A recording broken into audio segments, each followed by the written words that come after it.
Okay, so first off, thank you again for those who have come in.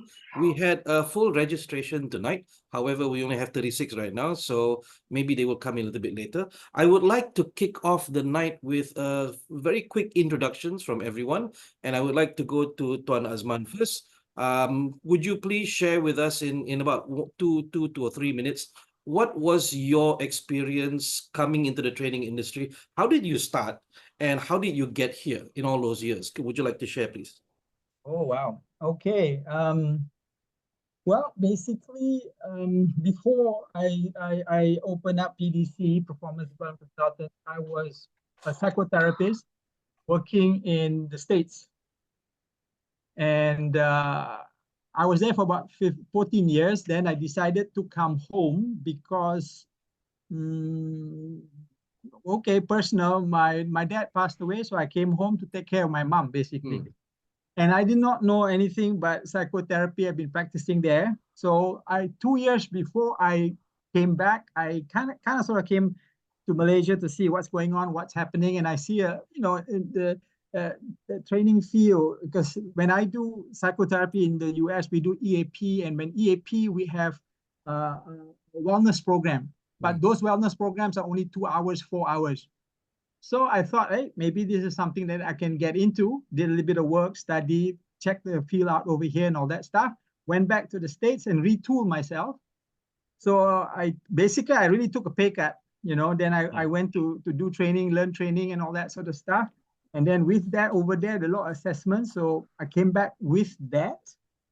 And also I was lucky to get involved or got exposed to EI at that time, 1995. Nobody knew EI, nobody knew what is going on and so on. So I came back, started my company, and started to learn and look at everyone and so on, what we need to do. And gradually, what I did was I kind of sort of year by year, I added to my specialty.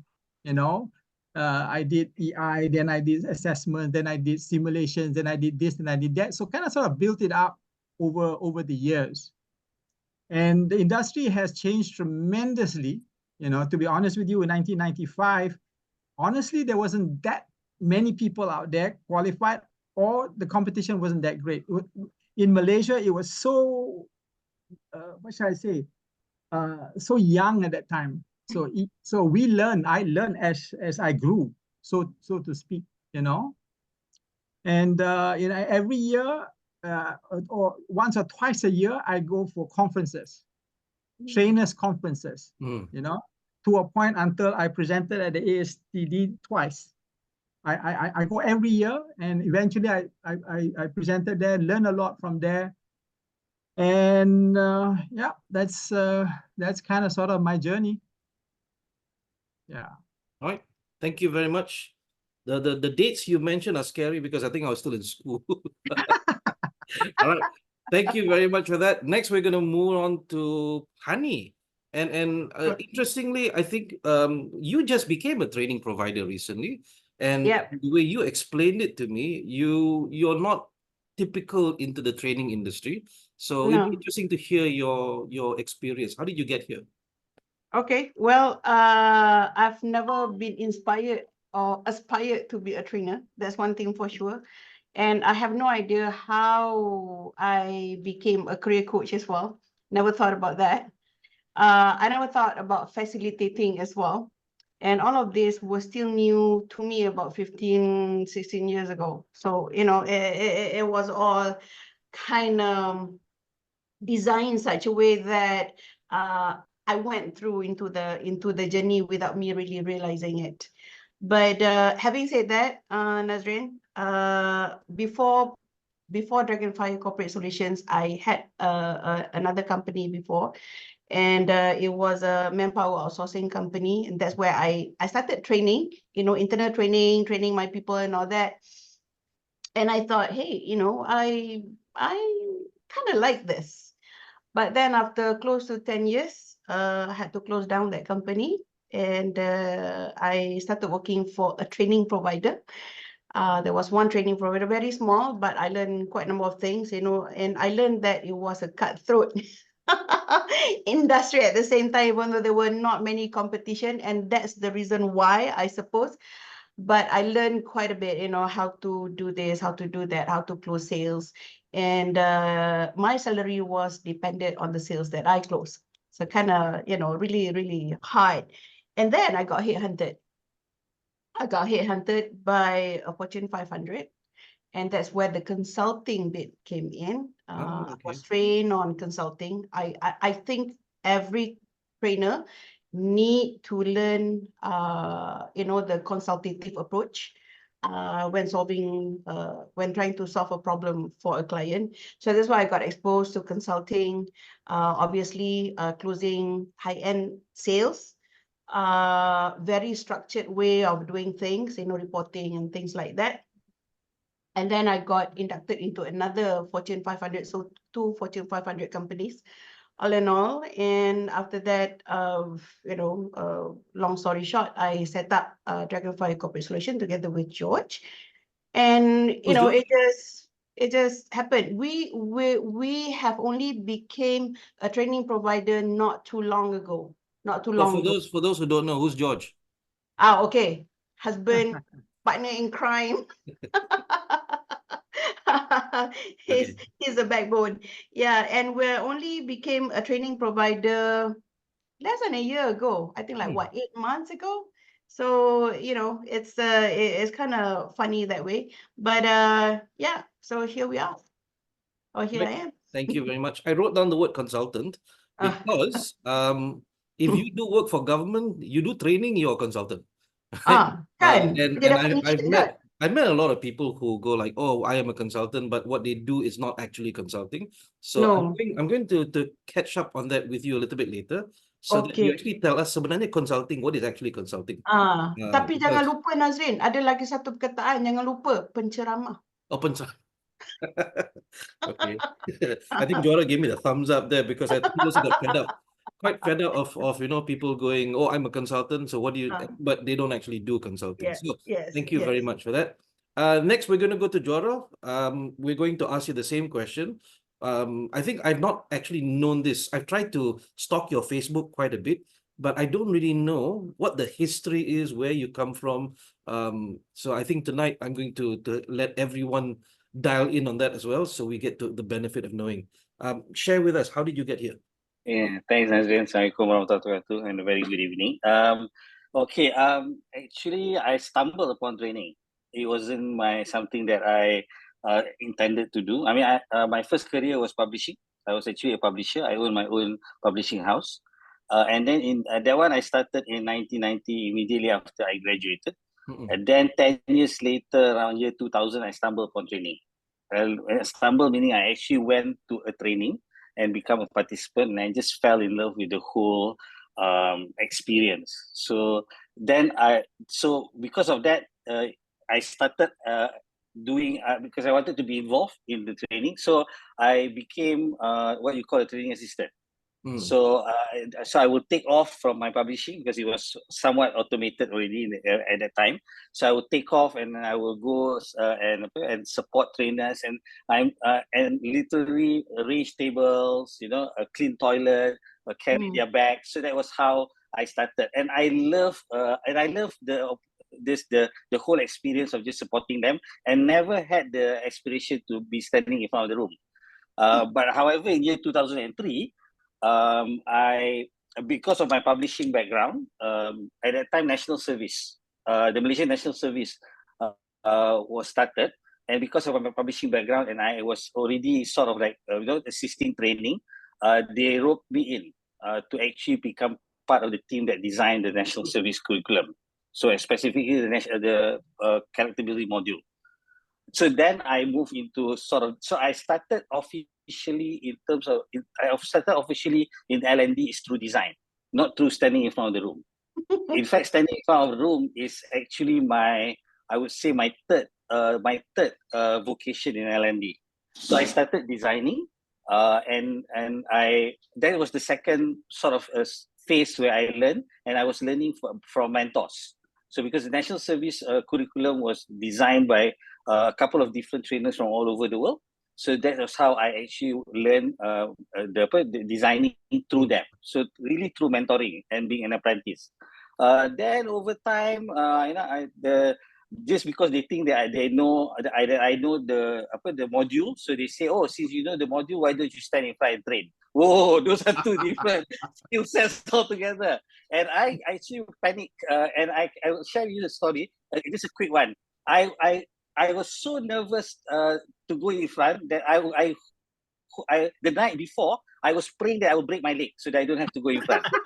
So that was how fearful I was about standing in front of the room. But Nobody said Amin. so, I'm not kidding you. That was how I really felt. Yeah, but I overcome it, and then I became. Then I moved on to train trainers. So I design, I deliver in front of the room. Then I started training trainers. So throughout my career in national service, I was doing a lot of train the trainer program.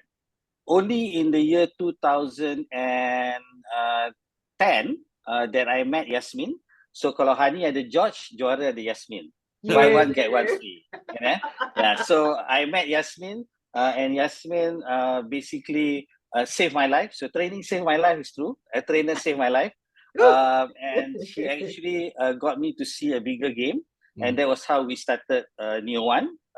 By the way, Neo One means the new one. New, one, the new one. So that's how we came about. And because we felt that we wanted to come in and do something fresh in the industry. So, and dengan sombongnya, kan ya, dalam kepala otak kita fikir, we want to be the training providers to training providers. Cewa. Yeah. Well done. Dream big or go home lah. Yeah. The spirit of it was because we felt that we train people about who are training us. So that was the reason why we wanted to sort of move there. But alhamdulillah, because of that vision, a lot of the work that we have been doing for the past 14, 15 years is around training trainers, coaches, facilitators. So that has kept lah. So basically, at the end of the day, now, if you were to ask me who we are L&D consultants, learning and development consultants that does curriculum design, trainer. We train ourselves. We do coaching. We do facilitating. We do mentoring as well. So yeah, that's how I got into the industry lah. All right. Thank you very much. And because I'm the last one left, I'll try and keep mine short. Very straightforward. I started my journey in training not from L&D, not even from within the classroom. It was on the grass, atas rumput. I started out as a silat trainer. And after graduation, I became a journalist for about 7 years. We ran. If you're familiar with magazines in Malaysia, magazines, they'll have all of their credit names dekat depan tu, the editor and all that stuff. Most of those names are fake. It's their daughter's names or their son's name, the photographer, nama semua nama orang. But essentially, for one magazine, you got 1 or 2 people running it. So we ran 2 martial arts magazines, one Malaysian, one international one. I remember we also ran a Bollywood magazine and a sports magazine. All of them had only one editor, which was me. So I editor, photographer, runner, color separator, graphic designer, sleep under the table. So it was. I tend to tell young people, if you want to get a first job, don't work at a big company. Work at a very small company that will take advantage of you. So you have to do 13 people's work. You learn multi-skills very, very fast. But then go and find a big company lah. So if after that I moved away from journalism, but at heart I am still a journalist. I moved away from journalism and I started working in wellness. Now, if I stand up, you're not going to believe me, but I used to be an aerobic instructor.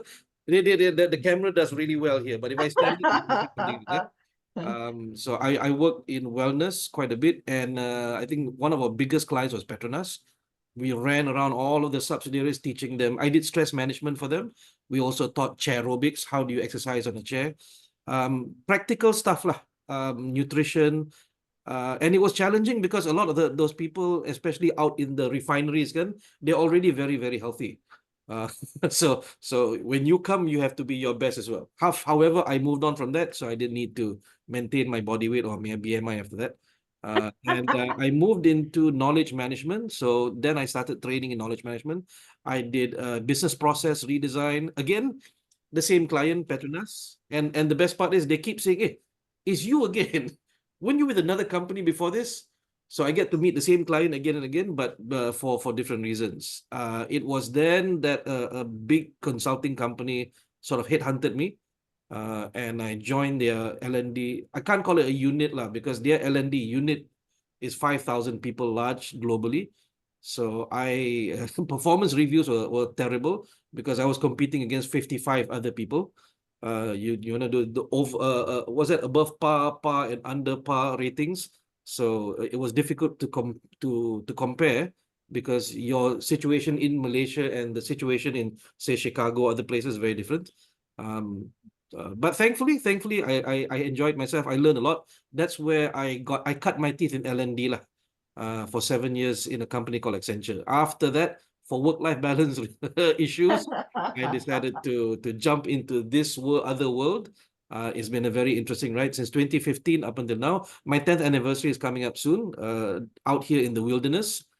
It's up and down. So tonight we'll be talking a lot about, living as a freelancer and stuff like that.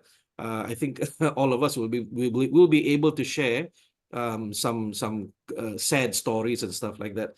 But right now, I do more of my work in professional work skills, which is just a rebranding of soft skills, because the client, they don't understand the term. But now I'm slowly moving back into learning and performance, but not in Malaysia so much. I do that kind of work in Cambodia because L&D in Cambodia is still very young. So, and there's so many trainers in Malaysia, kan? I don't want to kacau you people. I go somewhere else lah. It's very difficult to compete with you guys. Well, look at people in this room lah. You got Hani, you got Jasmine, you got Juara, kan? I cannot be in the same country where Juara is. So that's pretty much our intro for tonight, ladies and gentlemen. We're going to deep dive into the questions. Thank you. Some of the people who contributed questions before the session are here. I'm going to go to Juara first, if that's all right. And Juara just surprised because alamak. First question, Juara, because you volunteered to answer this question. Some people are asking, how much to charge as a trainer, as a freelance trainer, or I guess as a training provider? Could you give us some of the tiers? Because in Facebook, we see a lot of this. What is normal? And then what is not normal? And people are waiting for the answer. Suddenly the answer comes, it depends. And I can see a lot of people just disappointed. Can you give us hard numbers? Yeah, please. Okay. All right. Yeah, it's somehow like it's a pet topic or a pet peeve as well at the same time.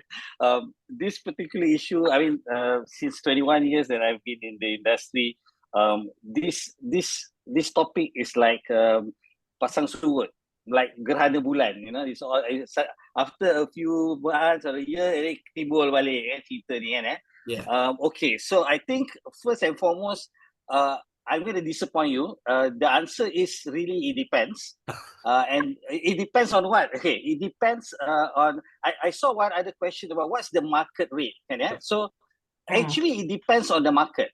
It really depends on the market that you are in. I call it a game. It all depends on the game that you are playing.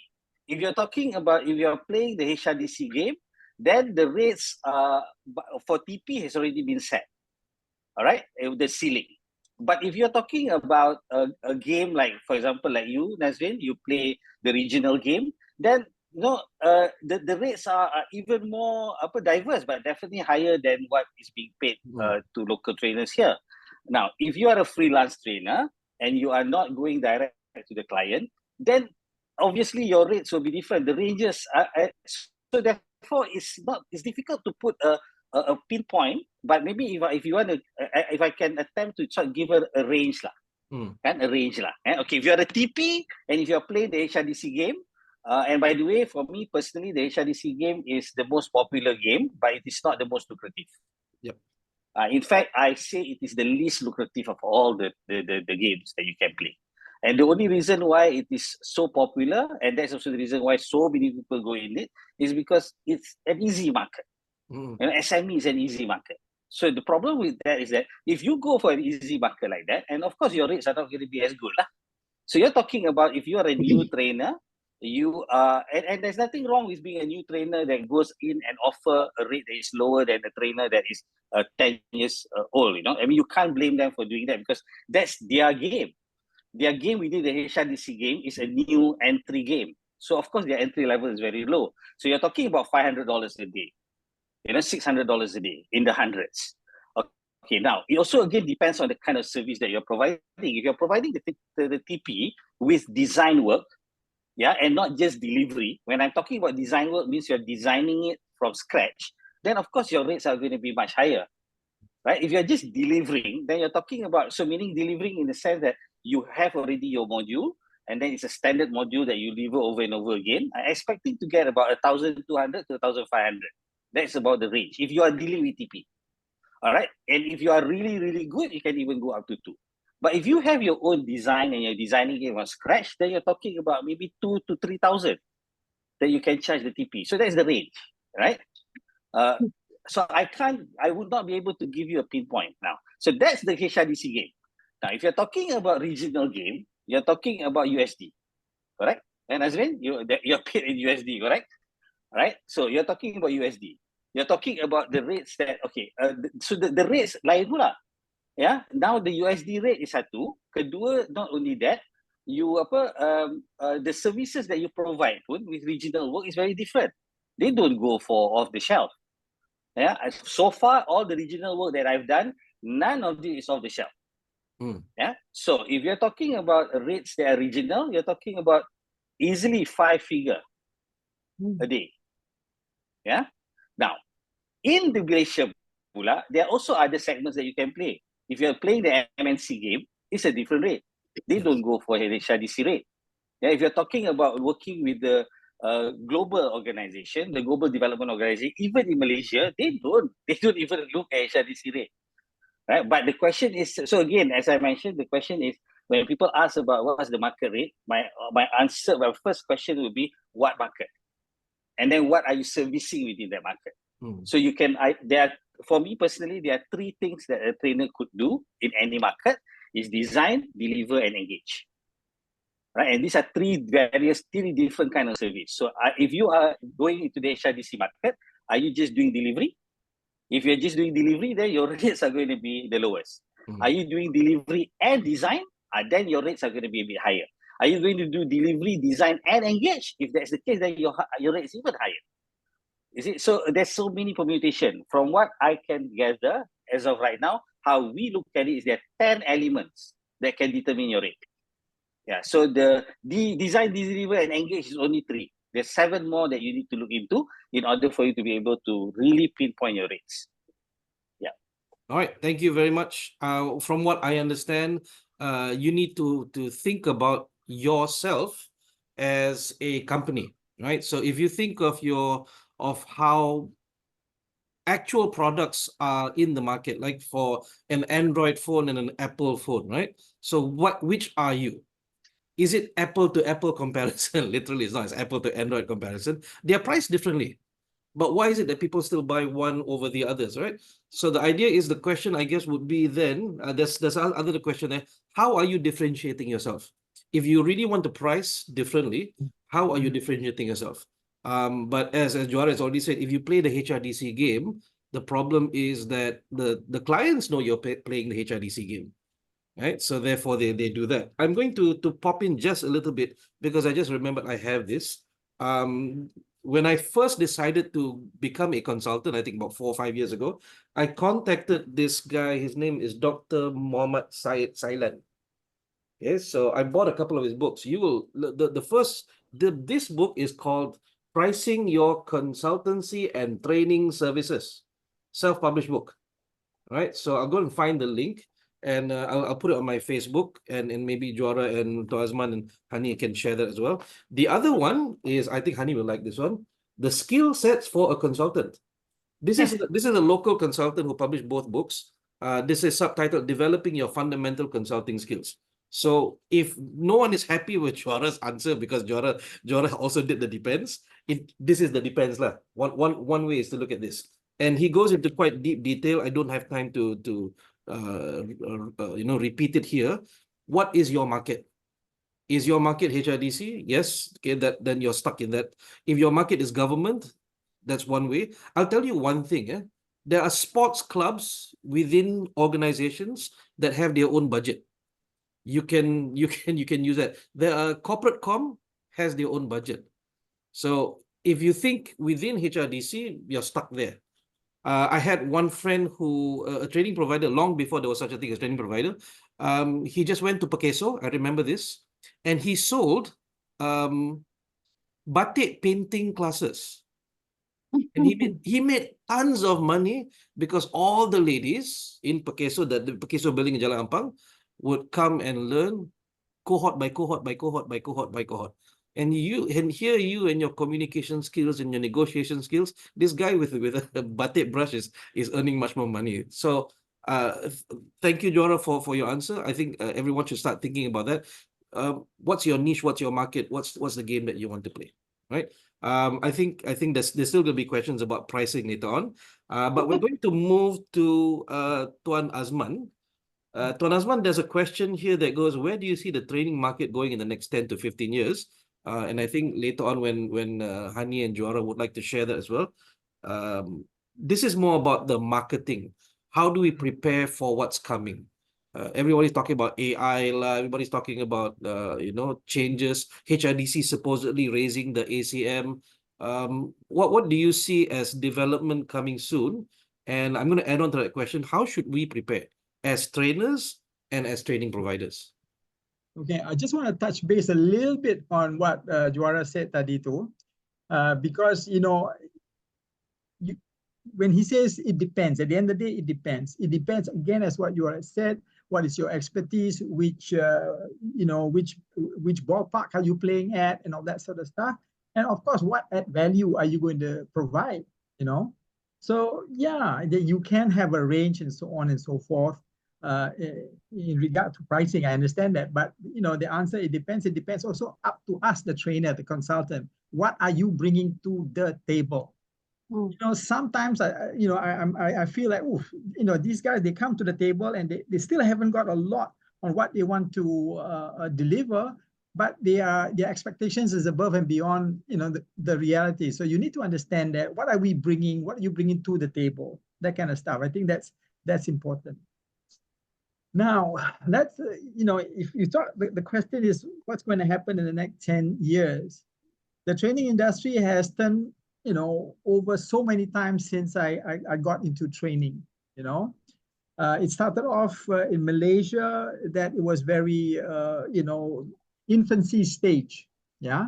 And I think, Jora, also you can, and you can attest to this, that we have grown, we Malaysia have grown. Expectations of trainers, consultants also have grown in the sense of what we are expected to bring to the table. We have to consistently upgrade ourselves. We can't sit there, we have 5-6 programs that we're so comfortable with, train that for 10, 15 years. Holy cow. You'll be left way back. You'll be left way behind. You can't do that. And going for conferences, learning, like Nazrin were introducing different books and stuff like that. That's important. We have to develop ourselves, to bring ourselves up the learning curve. We can't wait for things to happen. HRDC, yeah, they're doing a good job to the people, to their customers. And their customers are the levy providers. Yeah, that's their customers. That's their stakeholder. All right? And they have to take care of the stakeholder. Yes, they have to take care of us as TPs and training providers as well. But I think the focus is about what can they do for their stakeholders, and that will push us it should push us to perform better, to do better. And if we don't, if you ask me, if we don't upskill ourselves, we don't align with what's happening in the world, we're going to be left behind, and and we're going to be obsolete. People are talking about, they're complaining, people are asking for 1-day program, half-day program. The world is training 1 hour, 2-hour programs, and we still want to train 8 hours and 16 hours. Come on, guys. So many things are changing, and we're not we tend to sit and feel comfortable in where we are. The truth, I think we are going to be out of jobs. Not totally out of jobs, not totally, but it's at a apa tu apa yang animal yang mati-mati semua tu apa dia, extinction. Yeah, we're not going to extinct. We're not going to be extinct, but if you don't take care, there won't be too much work for us. You have to get your niche, and you have to be up there. Yeah. Thank you very much. I'm going to ask Hani, because Hani has I think I'm probably the youngest here, because when you guys were mentioning dates, I wasn't there. So Hani, you have seen the industry change as well from both perspectives, not just training but also consulting, from the growth perspective.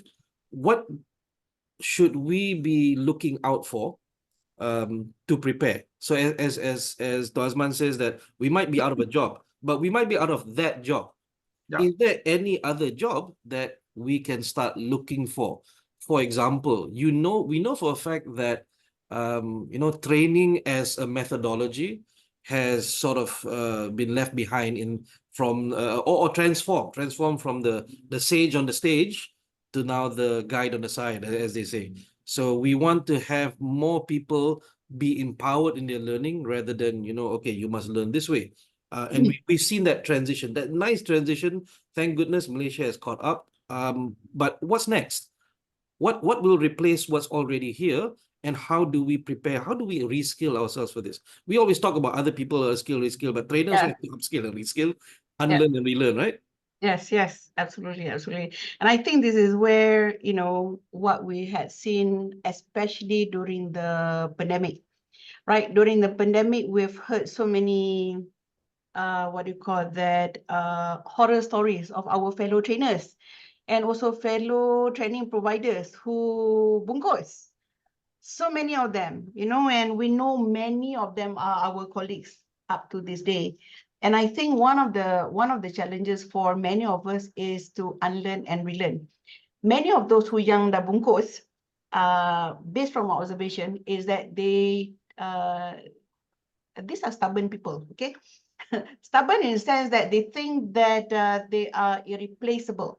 With so far, they've been doing quite well for 5-10 years, delivering the same thing again and again and again, and people buys it. And then pandemic came, boom. You can't go out and deliver, face to face. You're forced to deliver online.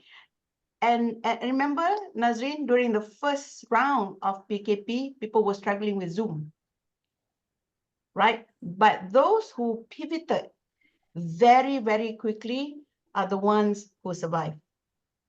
So it's not just about pivoting, learning new skills and all that, but learning new ways of delivering programs. So it doesn't matter whether you're a training provider, you're a trainer.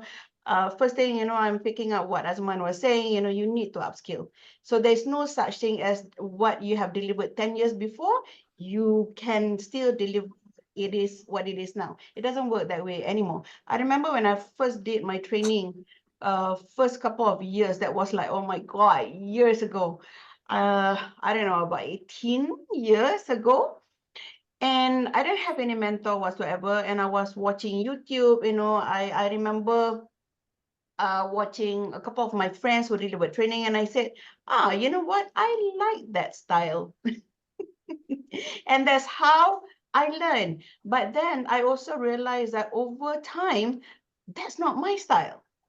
So you have to pick up and adopt and relearn and, and just go and explore what is, what's your style? What is where do you want to play at the same time? So coming back to your question, so what is it that we have to do to be better is to unlearn and relearn. So every year, on top of just going for conferences, exchanging cards and then not doing anything about it, learn something that is uncomfortable.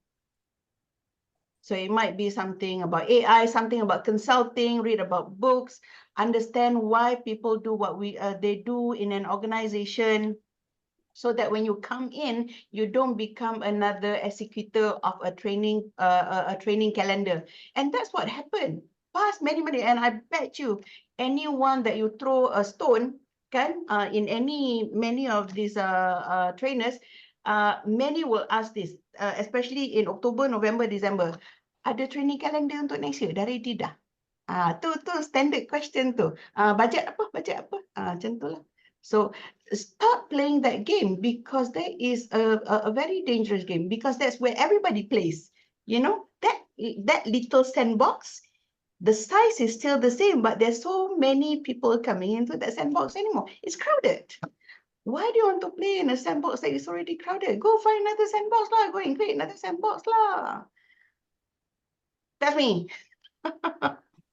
Thank you very much. So it looks like the mindset is important, right? So if you have a can-do, a very growth mindset, it really doesn't matter what people throw at you. You should be able to find a way. I had a friend, one of my own coaches, Coach 𝗛𝗵𝗵 during the pandemic. He just pivoted into selling. What was it? It was sambal ikan bilis. Oh, tu dia. And he actually said to me, "I'm making more money doing this than actually trading. I might retire." So there's always a way. I guess there's always that way. The challenge sometimes is, you know, not knowing what to do. And again, we ask, and then we get either people who don't want to help us, or that depends. It comes that depends again. Yes. And I remember when I first started out, after I left Accenture in 2015, I remember being, and people who know me, they know I'm pretty nice, but I also have a fantastic ego. So when I was in Accenture, I was this big shark in a very small pond, you see. Then when I came out in this world, I'm this little ikan bilis in a very large sea. So I had to learn how to survive again. So I'll say this. For those first few years, I enjoyed myself, but then I started meeting trainers in their 50s and their 60s, right? And they said to me, "Wow, it's so difficult to get jobs nowadays." And I was a little confused. I'm like, "What are you talking about? I boleh je dapat kerja kan?" And then I recognized what was happening. These people had left industry for more than 20 years, and they were teaching things like management skills, management techniques from 20 years ago. Yes. Yeah. And people were not taking them on anymore, because even in up as late as 2017, they were still teaching the chicken dance. Yes. Oh my God. Icebreaker. Chickens. So they inherited that from their American trainers. The Americans don't do it anymore. So which means that even in Malaysia, we tend to be quite late in picking up stuff. Right? America moved on to learning and development a long time ago. A lot of companies here are still stuck with training and development. The mindset has not shifted. So when I talk to these very older gentlemen trainers, I realize that, oh shoot, that's going to happen to me. Right? So if I'm not careful, I don't constantly update myself, I don't go for new certifications, I don't practice new things, that's going to happen to me. So for me, what happened to me is I decided to park myself, not only with training providers, but with consultancies, so that I do project work. Yes. And I'm telling you, when you do project work, so trainers here, guys, if you have a specialty in something, at least, you know, writing skills or report writing or stuff like that, park yourself with a consulting company, do project work, because that gets you into organizations, it gets you into industry. You learn the terminologies, you learn the buzzwords, you learn what the issues they face. So when you go into the classroom and you're teaching in the classroom and you repeat these issues, they will go, "Wow, this guy knows what our current issues are." But the fact is, you were already embedded. So to make sure that I don't get left behind like those trainers that I met, I forced myself, dengan malu lah, berkuli balik lah. What is Jora says, angkat back lah. So that was a big learning for me, Nazrin, to start back from scratch. What has happened is we know what's happening in industry. right? So as Hani says, go to conferences, and oh, by the way, guys, if you go to Eventbrite, I Yeah. found a way that you cannot die in KL. You will not die of starvation in KL. You go to Eventbrite, look Yeah. for free events, You and go. go. There's free food. Yes. Yes. I kid you not, there's free food. Bring your name cards and just introduce yourself. If you are a trainer, you already have thick skin and stand in front of people, right? So go there and just network and just say, be there. Because there are some trainers, some of these here are my friends, they always ask me the same question. Hey Nazrin, how do you market? I repeat to you what my mother said, right? When I was first self-employed, she says, what are you doing today? Why are you at home? And I go, nothing. She says, why are you not going out there knocking on doors? So my mother was an entrepreneur. So she said every single day, if you're not doing the work, you're doing the marketing. Yes. Right? So Yes. I'm malu tengok muka my mom. I will leave the house. I'll just go find things, do ketuk pintu lah. Nowadays you have email, you have Facebook, just ketuk pintu. Okay. Yes. And when trainers ask me, I cannot find training providers, guys. The HRDC website has a list of 6,353 training providers. If you don't have the link, I'll put it in a little bit later. It's all there. Okay, worst case scenario, I have the spreadsheet. I copied from the website. I put it into the spreadsheet. I'll send it to anybody who registered for the course tonight. Boleh.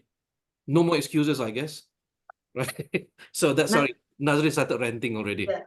Nazrin, I Yeah. just wanted to add something before my the other two colleagues are saying. I think there are other additional skills that will be helpful. Either if you're a trainer or as a training provider, is the skill is your consultative skills. Yes. So it's not just about picking up a title, katalah, communication skills. And then you go, oh yeah, I can do that. Tapi, you know, you tak ada specific, you tak ada niche. And you don't understand why they ask for that particular program. You don't ask people, you just take and then you just do. Nak berapa hari, 2 hari, 2 days, you know. And then, oh, this is my off-the-shelf program. You don't really understand why they want that particular program. So I've come to a point where, you know, when clients say, honey, can you come and train my people and give motivation? You know, like, oh my God, we cannot motivate people who are not motivated. You know, so the skill as a training provider, because you are going to bring your pool of trainers, you don't lead them astray, for example. Or if you're a trainer, you have to ask the right question. Oh, why do you need this particular program? What are the pain points that you're trying to address? Tapi ni tak. And that is the key differentiator. One of the key differentiators, I would say, is to ask the right questions. But many tak. Dia dapat title tu, itu yang minta calendar tadi tu, training calendar. Itulah dia. Okay, there you go. That's my rant. Thank you very much. So I'm going to move back to Juara because I give the difficult questions, Juara. Juara, it's so easy for you to say to us, you know, there's so many markets. Why don't you go into that market? But then you have already reached the tahap they were. I am just starting out today as a freelance trainer, Mr. Juara. I can't command the kind of, I'm stuck in the HRDC game. So if I can make 1,500 a day, okay, fine lah. But can you please share with me? I have to play the game. I have to play the HRDC game. Is there anything that I can do to make sure that training providers will choose me above anyone else? That's among my my peers, people who have my skill set, people who have maybe the same amount of years. But how do I stand out? Okay, thanks, Nazir. Okay, so I'm gonna use a little bit of color to visualize these 3 scenarios, Okay. that you can move on. So let's say HRDC game too, I always call it is a red ocean, right? People backstabbing, prices are thrown out and all that. Now, just because it's a red ocean does not mean that it's not something that you do. The question is, if it is the only thing that you're going to do, then you're in trouble. But if it is a start, if it is a place where you hone your skills, you cut your teeth in, so it's good. However, you need to have a plan. So now that you're in the red ocean and you have decided you are going to go to the blue ocean, which is the regional work. yeah, or you want to go in to serve MNCs, multinational. Now, you can't straightaway jump from a red ocean to a blue ocean. What you need to do is you need to land at what we call the purple beach. All right. So purple beach is a place where it's between the red ocean and the blue ocean. So what's the purple beach? The purple beach is a place where you recuperate. The purple beach is where you equip yourself. The purple beach is where you gather more information, gather more competency, gather more skills in order for you to be able to then move into the blue ocean. Right? So this is what you need to do. You can't be, I think it's very foolhardy. I mean, I hear a lot of people say that, oh, you know what, my rate should be so on and so on, you know, and I'm getting half of it. My question is, why would someone wants to pay you the amount that you want if they don't see the value in you? And the only reason why they're offering you that way, maybe kita kena muhasabah diri, how come am I getting that rate? How come the client has the audacity to actually give me that rate when I'm actually not that value? So there must be something that the client sees, right? And this is something that kita kena muhasabah diri lah. Maybe we are not competent enough. Maybe the knowledge that we have is a 30-year-old knowledge. Maybe the last TTT that we did was the HRDC TTT. You know, who is going to take you seriously if the only TTT that you have is HRDC? 10 years of training and the only TTT that you have is HRDC. Come on lah. Ini yang orang kata tak sedar diri. Kadang-kadang trainer ni tak sedar diri. Tolong sedar diri lah. So if you want to play the MNC game, right, let me tell you, yeah, MNC, if they see that in your CV, the only TTT that you have is HRDC, they will say no to you. Because why? They know that you have not equipped yourself with the latest. They know that you're not a lifelong learner. So these are all matters. These are one of the dependencies that we're talking about in terms of rate. All right. So prepare yourself. You can't just straight away jump. Just because you want that rate doesn't mean that you're going to get it. You got to earn it. What was the last training that you did? What kind of certification that you've been doing? If you have been stuck with NLP practitioner for the past 12 years, which is like me juga, kan, ya? And then don't expect to be paid like a master practitioner. Kadang-kadang kita ni, I'm sorry lah, I'm just going to be blunt, kan, ya? Kadang-kadang kita ni tak sedar diri kita sendiri. Kita nak benda yang tak ada kena-mengena dengan kita punya value. We need to upskill, we need to have our worth higher up lah. Baru dah orang take you seriously. Sampai you should be thinking this way. Aku punyalah valuable sampai klien segan nak bagi aku rate tu. Ini dalam kepala otak kita, apa juga klien bagi, aku nego. No, you should be coming from what? I'm so valuable that the client nak bagi aku segan. I'm just going to be frank. I have had clients that actually apologize to me for giving me that rate. And the rate that they gave me is not HRDC rate. So what are you talking about? So this idea of, you know what, TP tak fair lah, itulah inilah. Kadang-kadang mungkin kita sendiri yang tak sedar diri. Mungkin TP bagi kita rate sebab memang kita deserve that rate. Because the last TTT that we did was 20 years ago. The last training that we did was 10 years ago. So for me personally, if you want to jump your rate, you got to put in investment lah. You got to upskill. You got to do things that are different than what you used to. Kalau previously you don't know how to design, go and learn how to design lah. Kalau dulu you tak boleh facilitate, then you go and learn how to facilitate lah. Kalau dulu you tak buat storytelling, sekarang bring in storytelling lah. Tapi you nak benda-benda ni semua, tapi you tak nak invest benda-benda ni. Doesn't make sense. Nak BMW, tapi bayar kereta kancil. Tak boleh lah. Itulah my answer.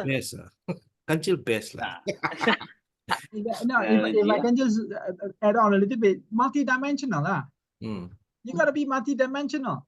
You know, that's it. You know, and there's always continuous learning. Berhijrah. You know, and we are as trainers and educators, so to speak. How can we stop learning? You know, and then in a way, tak boleh puas hati lah. You can't be satisfied with what you have achieved 10 tahun yang dulu and so on. Always want more for yourself. Thank you. I like this juara, and I've identified a few more questions that will bring this juara back.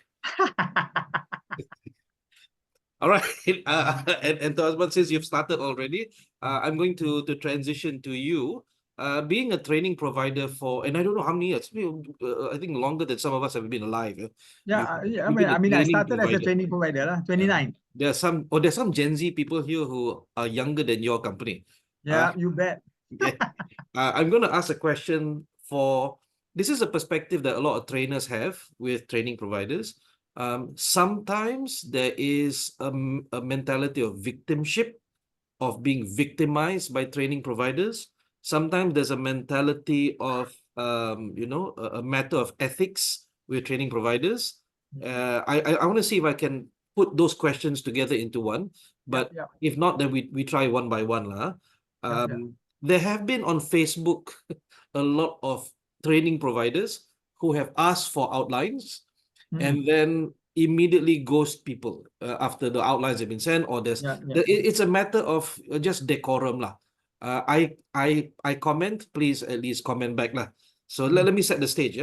So the question is, how do we interact with training providers as freelancers? How do we interact with training providers, and what are training providers looking for?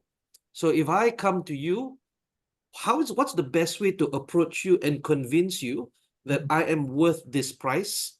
What do you need to see? What do you need to hear from me? Is that a fair question, you think? So that we know how to approach training providers. Okay. Let's start with what you begin with in the sense of, unethical practices by training providers. And also, when they get your proposal, they ghost you. And I also have seen and heard where they get your proposal and then they pass it to someone else, and so on and so forth. Does those things happen? Yeah. Like Dwara said, that's a red ocean. That's the HRDF type game, and that is happening. And I believe it's continued to happen. Okay. Now I want to flip the coin a little bit. Now, does that happen to trainers and TPs? When we talk about organizations, and this is happening a lot more these days, I don't know why. And they will ask, we're talking about organizations here. They will ask and they request for proposals up the yin-yang, Then they'll give you all kinds of shit excuse. Oops, sorry.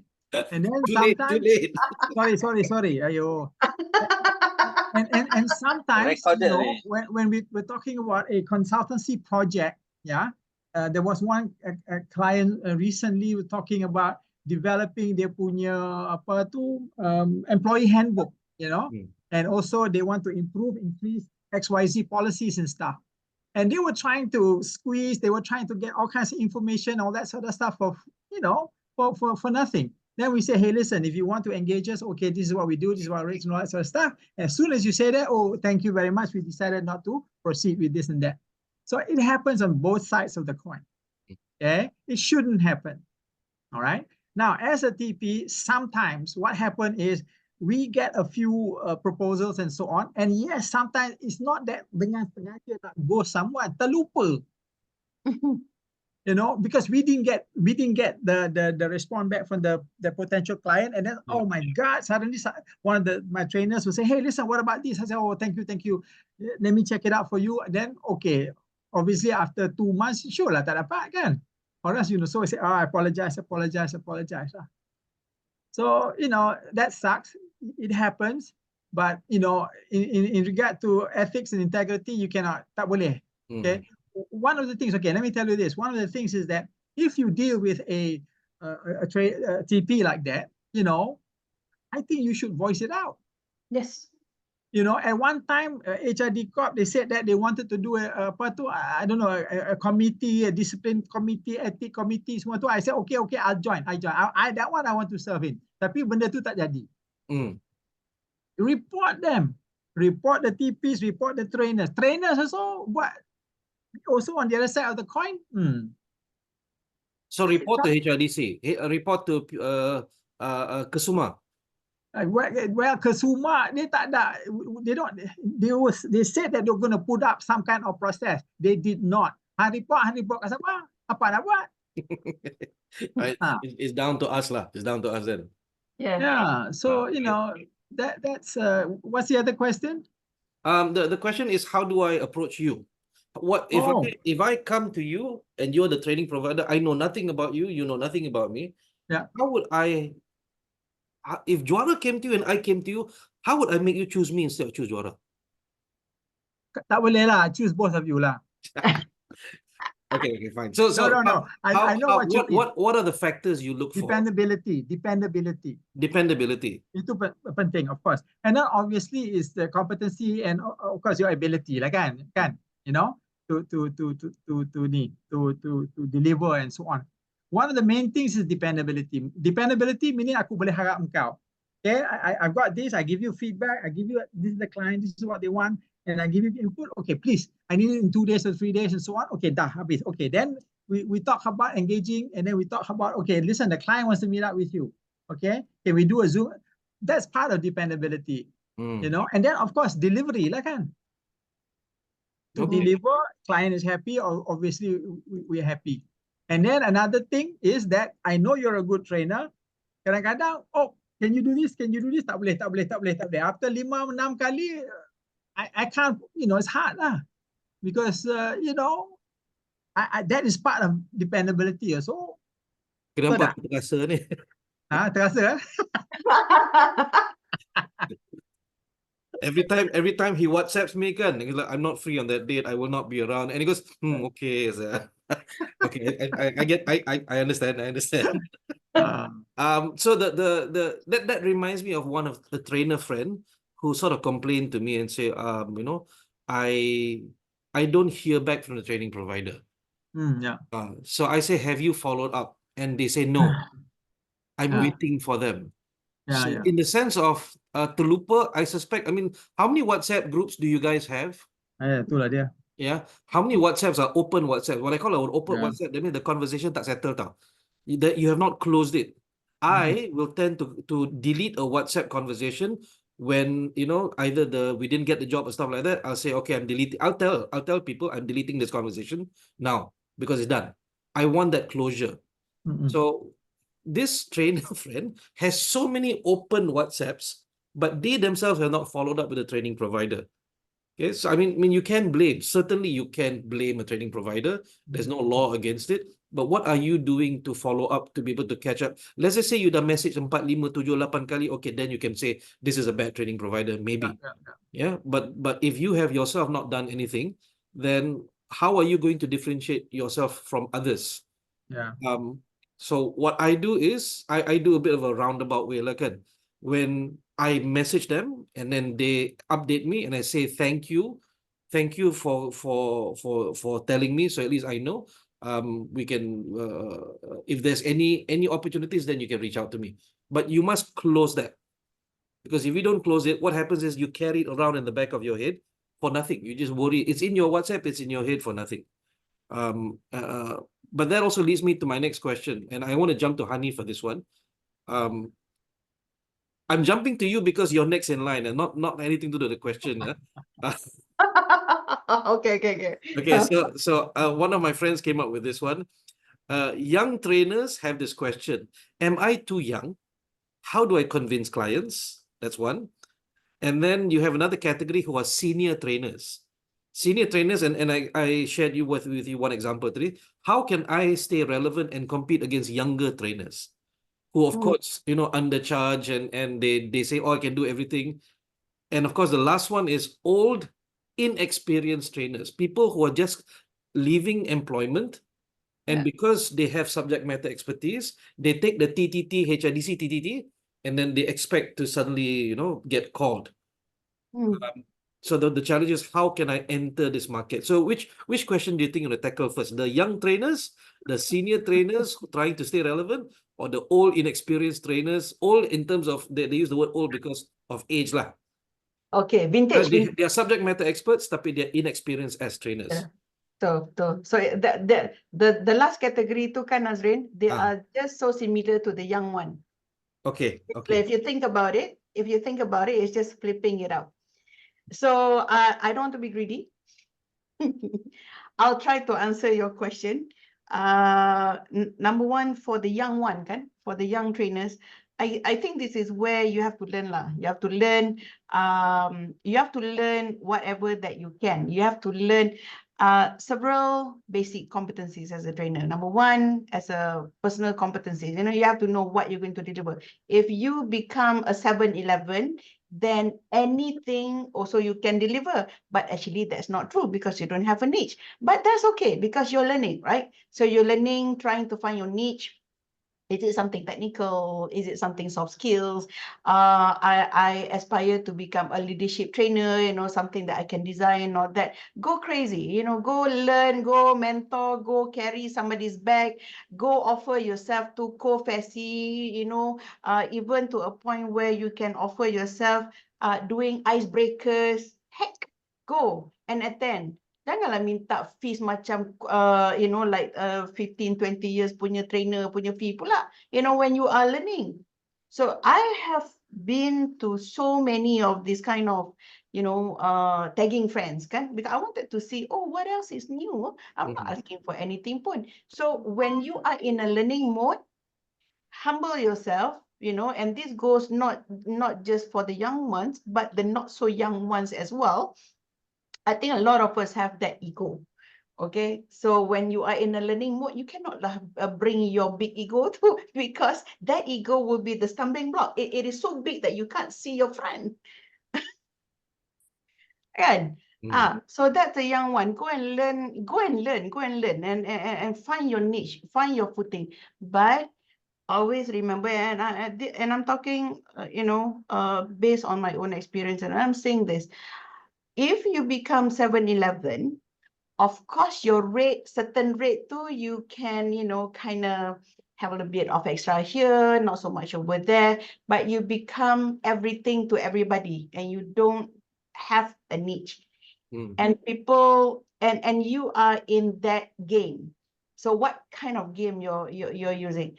When I started training years ago, I realized that I don't want to be in the training game because it's kind of boring, when I see somebody, oh, what do you do? I'm a trainer. And I'm like, so what is the key differentiator that I'm doing, right?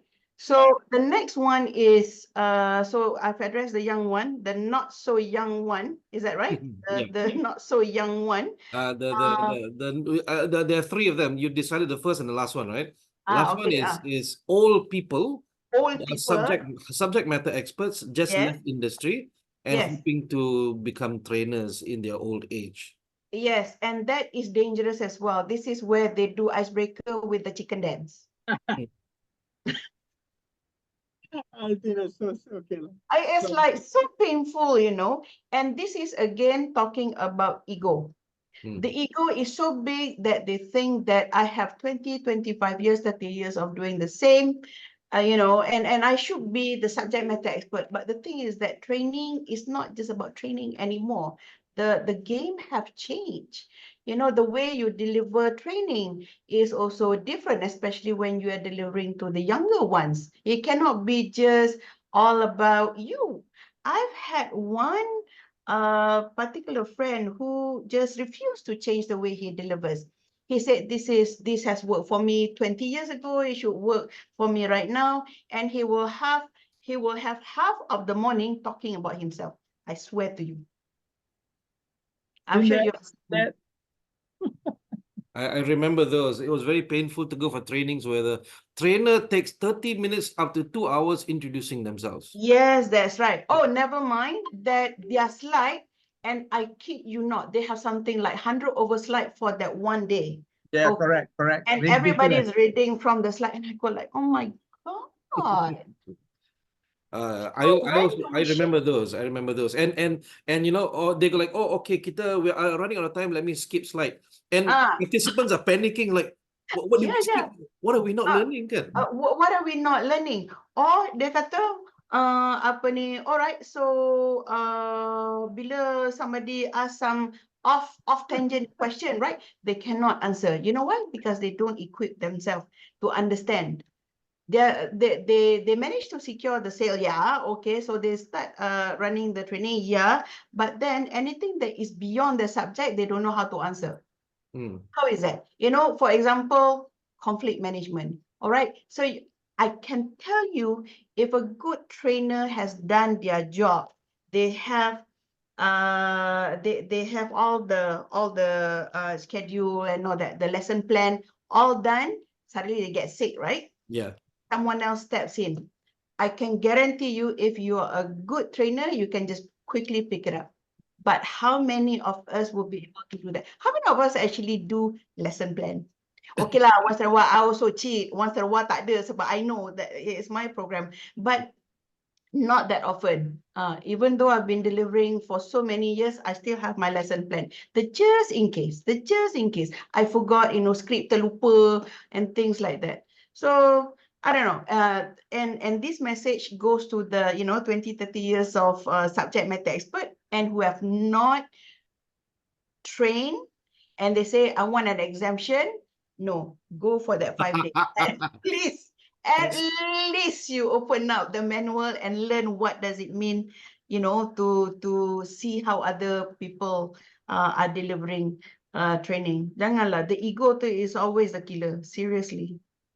Definitely. I mean, if you think of the TTT, it's bad enough that the TTT we believe does not equip people 100%. Nope. Exemption is even worse. Exemption is even that's scary worse. Yes. You know why? Because they learn from their master. That comes from 20 years ago. So I don't want to frame it like we're laughing at people, because we're having a lot of fun. We're having way too much fun. But the idea is that there are people out there, and I've sat with them, that they've learned training by sheer experience. Betul-betul sheer experience. And when they design a course, I sit and I go, how design a course? Okay, kita buka PowerPoint. The first thing they do is they go open slides. And I go, hang on, don't you do a learning plan first? Oh, what is that? Yes. So there's a big difference between people who learn by sheer experience and people who learn with the formality. So you got the book smart and the street smart again. Yeah. So what would you say to these people who they say, tak apa, saya belajar from life experience. I have been speaking for years already. Scary. Okay.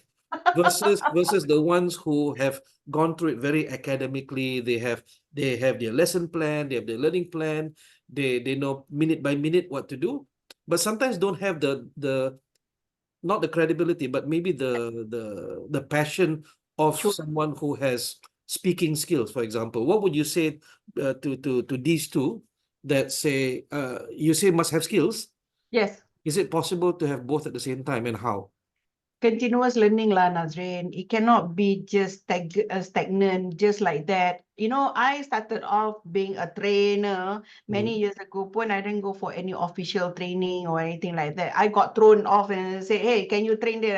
And then I asked, how much are you going to pay me? And somebody said X amount. I said, okay, I take it, provided you pay me within this certain period of time. I needed the money anyway, and it was a subject that I really like. And that's okay too. I mean, that was me, right? Yeah. And I decided that, okay, maybe I should have done something a little bit better in the start. I should have done this, and I realized that, I need to learn the how to train in a better way, not just, by observing. Okay, mentoring is good, but I needed to learn it properly. I mean, so what's wrong of going for a training to fix certain things? Macam kita membaca, right? Or speaking the way we speak, proper grammar. Doesn't matter we speak rojak anyway. But what is wrong in learning the right way? And then you adapt. Thank you very much. So I like that you've mentioned this, that we must be prepared with skills. So we asked Tuan Azman just now, what do we prepare in the future? Depends on what comes, of course. And you specifically said that, and I like that you have the ability to train. That's one thing. But there was one question: how do I convince the TP? That's interesting that you are able to convince your participants, but you're not able to convince a training provider. How does that work? Okay. I want to answer this. Okay. Before the two gentlemen jump in. Okay, so competencies, right? So I actually wrote it down so that I can tell and I can share. Number one, as a trainer, and even as a training provider, personal competencies. The ability to deliver, the ability to, deliver the topic that you're supposed to train. Okay. The other one is technical competencies. All right. So personal and also technical. As a trainer, you need to understand, how your laptop works. For example, there's some trainers who doesn't even know how to use the clicker, or had never seen a clicker before, or the various kinds of the clicker. And they're like, oh my God, I know how to do this. So they keep on carrying the laptop everywhere and click, click, click, click. So they have a human clicker. Next. Or a human clicker. Next. Okay, right? Yes, next. All right, so personal competencies, technical competencies, but there are not many trainers who have business competencies. Okay.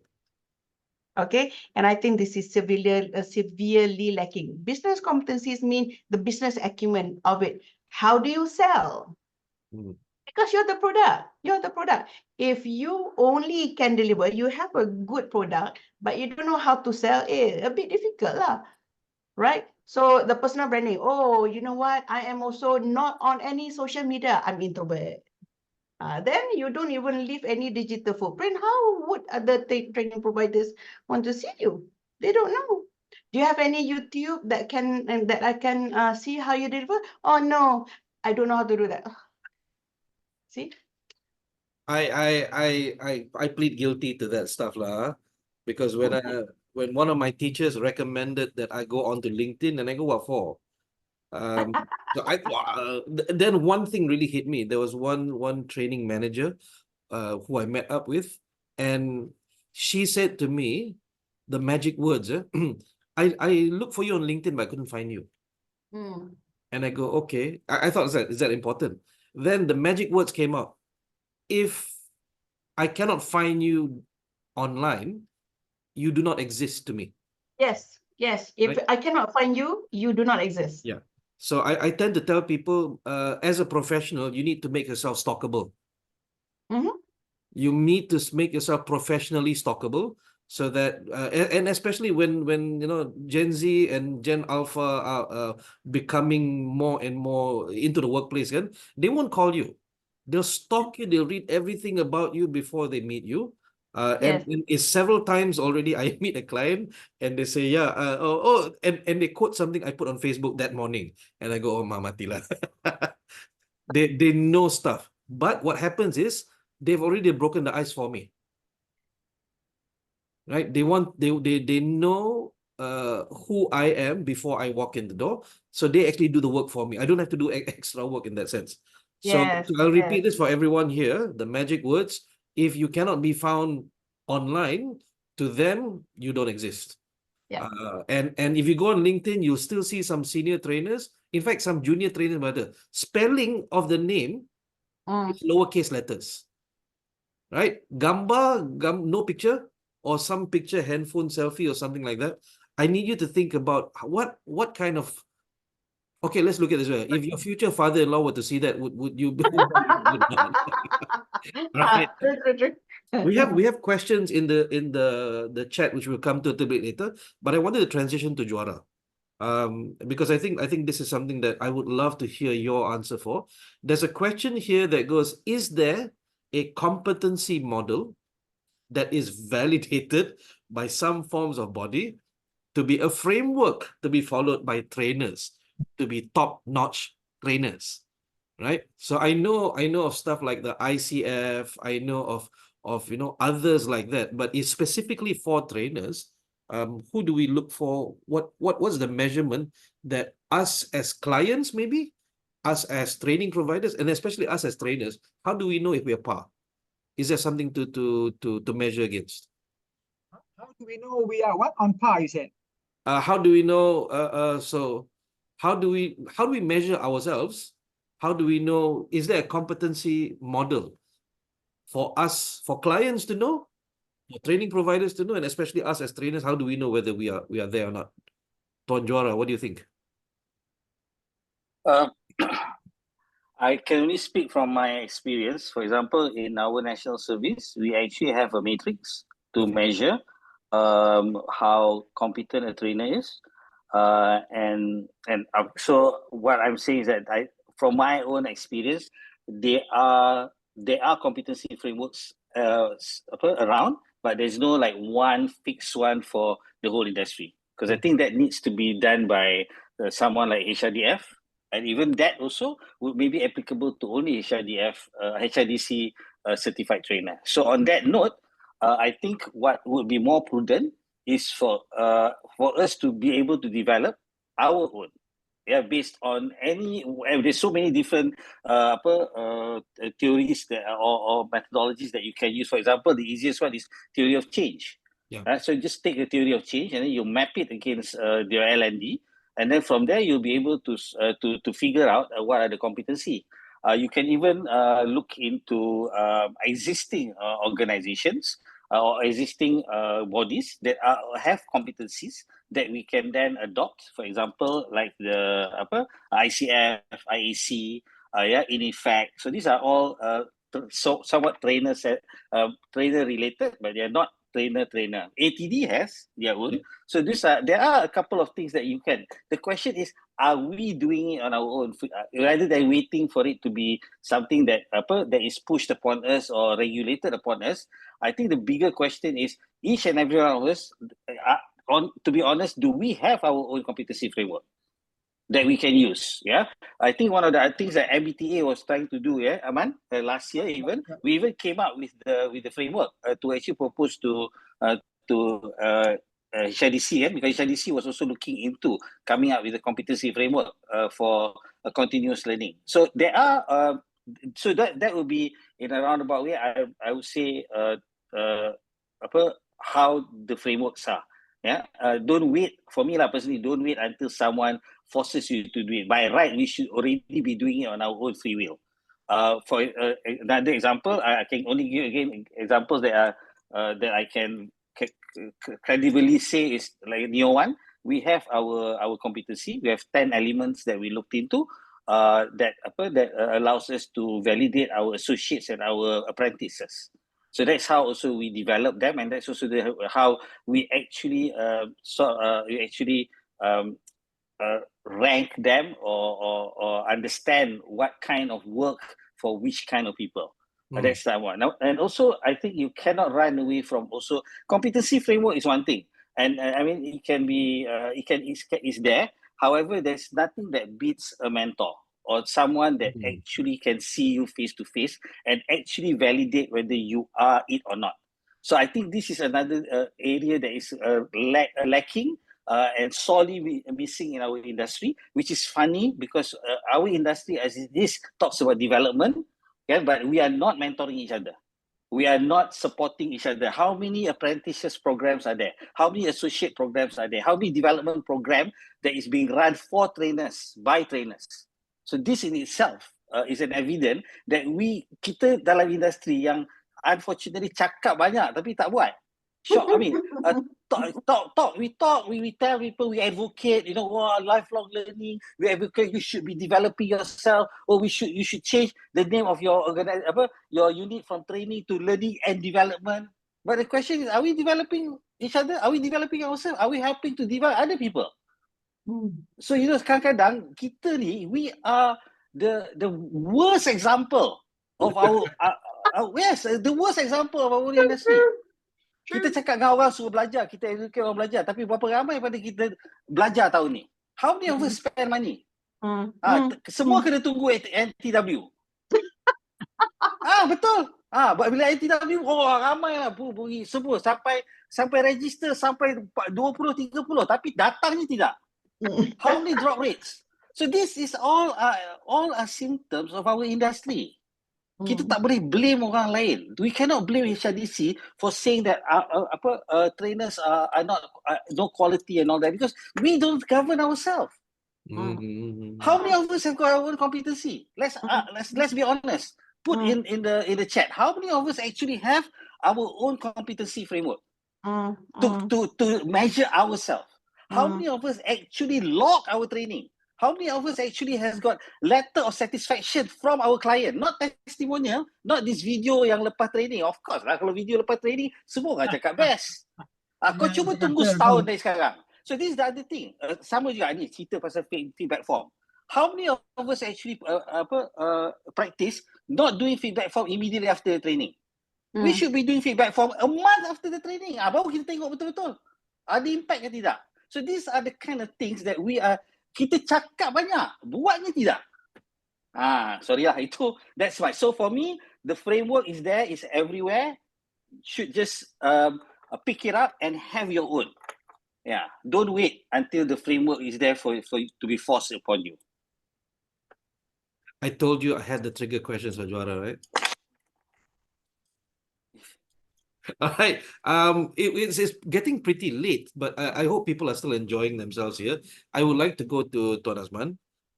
There's I guess I'm gonna bundle together a few questions. We already started talking about what are the things that you look for as a training provider. So there's a good question here. What are the various ways to curate and identify trainers who can deliver quality programs with exceptional results that will be able to inspire the participants? So when you look at the trainers that come to you over the long run, right? So you have identified dependability. What would make you keep that trainer and you say, okay, we're going to partner with this trainer, we're going to keep working with them? How do you bring that team together? How do you find, I guess that's it, how do you find the talent to be part of PDC's offerings? Okay, I think it's a good question, and always looking for good talent. I always say I'm always looking good talent. I'm always open for good talent. You know, you got to find, especially when you're talking about consultant, a trainer who is hungry to learn, okay? Who's not satisfied with, the status quo, what I have, I give it to you and all that sort of stuff. You know, when I talked to Hani, we were having a coffee one time, and she shared with me. Every year she says she has a goal. She has a goal to either certify ke apa ke, to learn something. Am I right or wrong? Yes. You know, those kinds of things, you know. So that's what we want to hear, you know. To be honest with you, I'm thinking about studying some more. And I say, bloody hell, you're so bloody old. So instead of, then I look at, okay lah. Nowadays, it's about certification programs, right? Yes, Yep. yes. So now I say, okay, let's identify a few and let's do that. That's what you need in a trainer, you know. And then also, to be honest with you, let's be honest, as human beings, we want to engage on a human level. Betul tak? Kalau tu tak ngam, you weren't comfortable with them, you won't hire them. They may be good or whatever, but you're not comfortable. So that we have to reach that level as well. You know, that human comfort level, that I don't care, you can EI ke apa I ke, but you have to have that level lah. Thank you very much. So I think there's one last thing that's a pet peeve of trainers.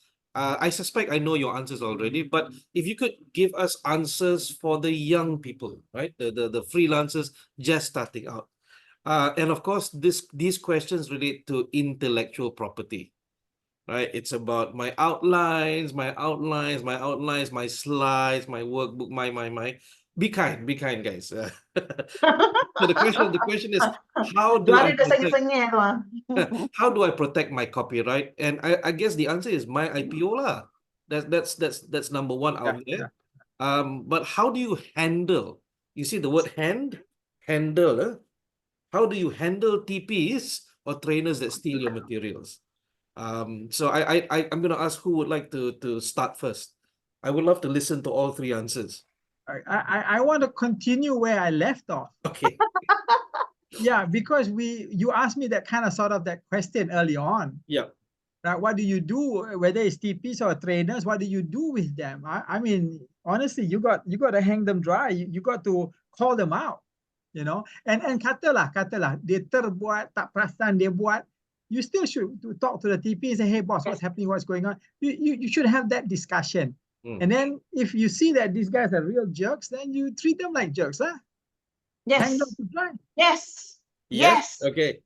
I like to say that if a training provider treats you like crap, then exit the relationship, because if they don't treat you as a partner, they treat you as an underling, as a subordinate. Right. Then people are starting to forget. And in fact, clients as well, you guys, be brave enough to walk away from a client.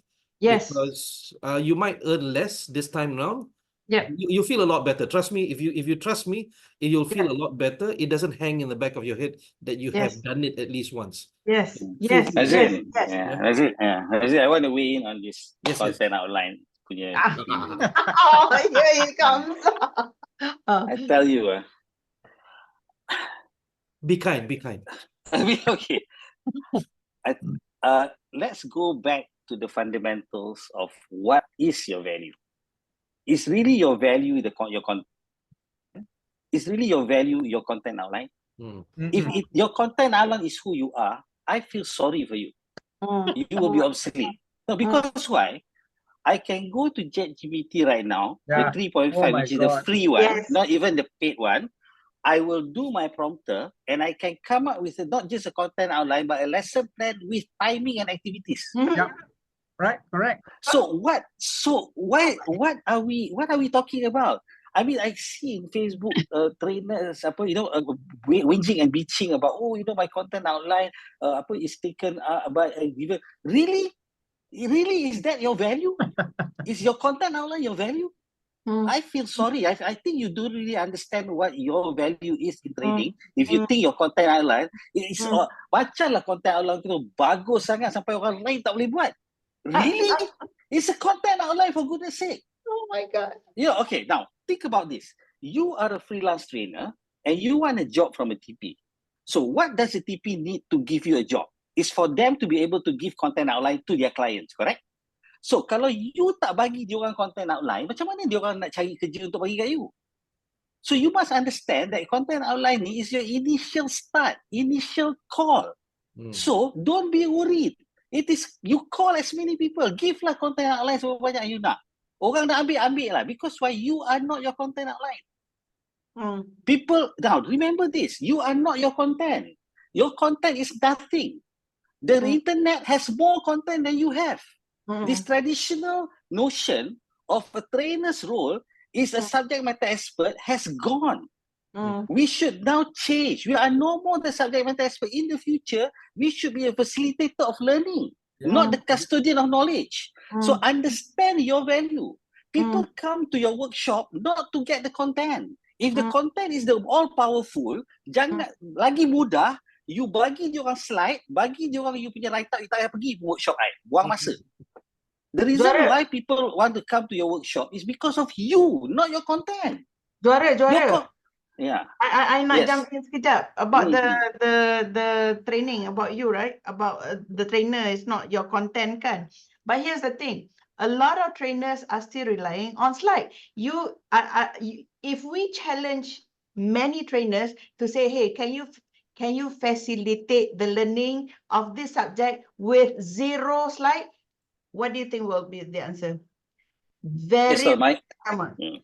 Exactly, based on my experience. So this is one of the things where how do you improve your rate? Is by improving your skill. And I'm not talking skills, I'm not talking about the roles like the coaching, mentoring. That one for me is services. Skills are things like visual learning skills, you know, storytelling skills, facilitation skills. If you can bring this in the future, the role of a pure trainer will be obsolete. We need to move into a facilitative trainer's role. Correct.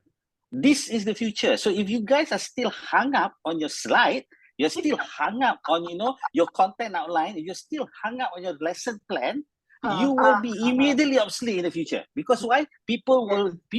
You've put value on something that has been democratized. What cannot be democratized is your wisdom. What cannot be democratized is your personality in the room. What cannot be democratized is your engagement with the audience. This is your true value, not your content outline. Your content outline is nothing because why? ChatGPT can do a better job than you, okay? Believe me. Same goes with your lesson plan. So what? So what? Just because you say, oh, I'm going to teach them emotional intelligence, and what's the activity that I'm going to use? I'm going to use mix and match. Bacalah trainer lain tak tahu macam mix and match. Bacalah your lesson plan yang you tunjuk evaluation through quiz tu orang lain tak tahu. Really? Yeah. I cannot brain this notion trainers have that they are all custodian of this damn knowledge that orang lain tak ada. Dialah yang paling special. Dialah yang paling bagus untuk content tu. Last but not least, guys, you are not your content. Thank you very much. Hani, your Give turn. him some water. Give him some water. Yeah. Cool. Yes, Nazrin. So what's your take on this? Agree lah, betul lah. And betul lah, you know, because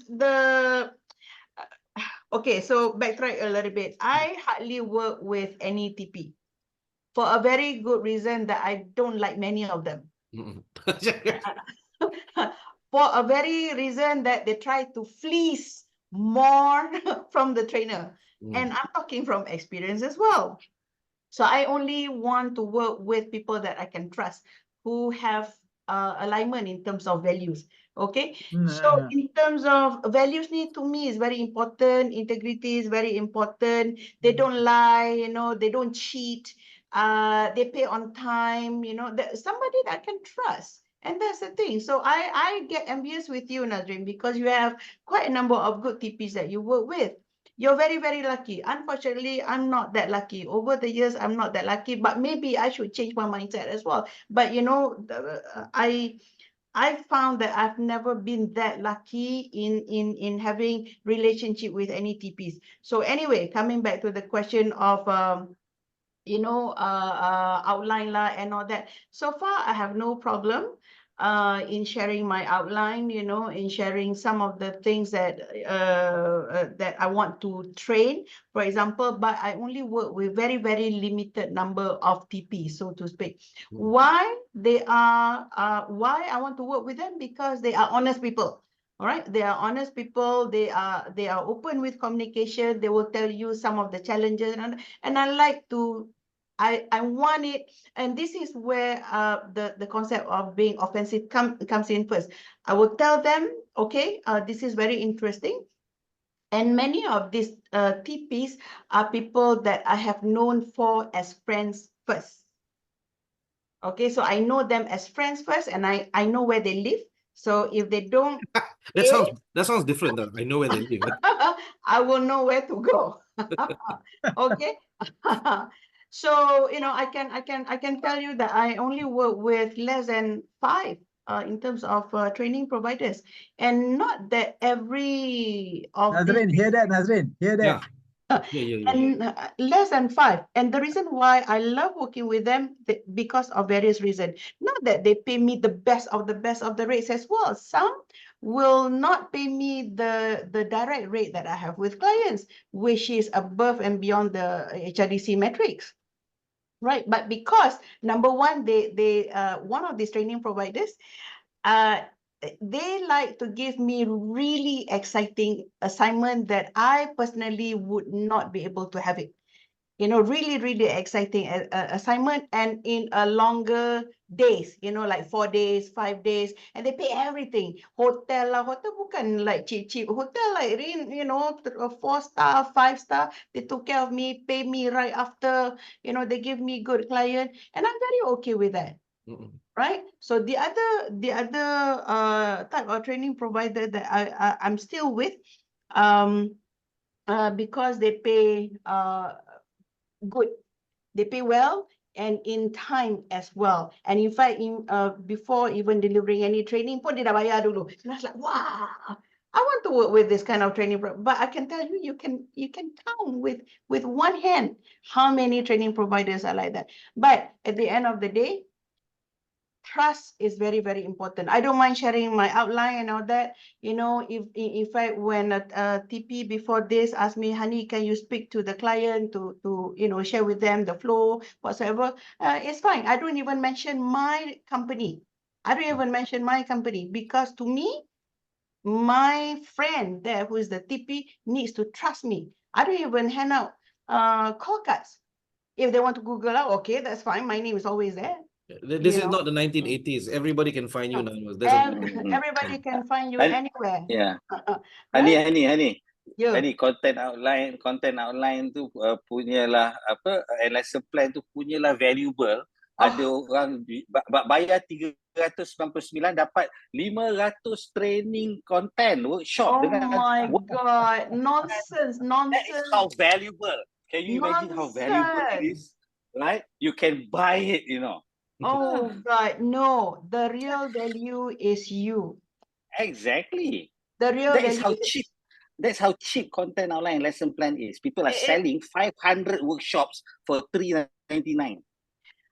I mean, to have a lesson plan is fine, you know, it gives structure to the whole of things. Some people don't understand why you do what you do, which is fine, but this is where the digital footprint needs to have. You need to build that brand so that people can talk about you. Hey, you know, have you heard about how she delivers that? You know, hey, there are three trainers. Better choose her because you know she whatever, and you don't want to be compared to the three trainers. That's the first thing. You don't want to be compared with the three trainers. You want to be the only trainer.